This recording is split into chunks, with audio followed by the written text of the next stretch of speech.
تذكرت حديث النبي صلى الله عليه وعلى آله وسلم: اللهم إني أعوذ بك من زوال نعمتك وتحول عافيتك وفجاءة نقمتك وجميع سخطك.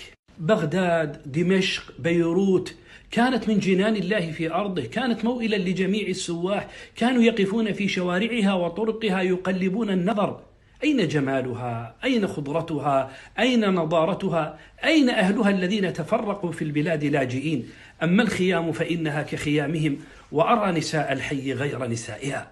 السلطان عبد المجيد الثاني آخر سلاطين الدولة العثمانية مات مشردا في أوروبا في الأربعينات، لم تستطع ابنته أن تدفنه في اسطنبول مسقط رأسه، ولما جاءت الخمسينات كلمت الملك سعود رحمه الله فأمر بدفنه بالبقيع.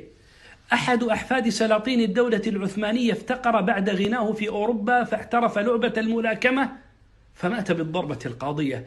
البايات حكام تونس تذكر إحدى بناتهم أنه ليلة الانقلاب ودعت قصرها وباتت مع أسرتها في شقة يملكها رجل يوناني لم تجد فراشا إلا الكرتون لتنام عليه. بل هذه أوكرانيا من أكبر الدول المصدرة للقمح وشعبها اليوم يبحث عن خبزة ليأكلها، من أغنى دول العالم وشعبها مشرد في دول الجوار.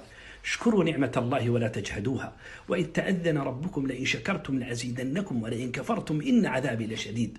وتذكروا أننا لسنا بمنأى عن سنة الله الماضية، وكل شيء له بداية فإن له نهاية. اللهم إنا نعوذ بك من الحور بعد الكور.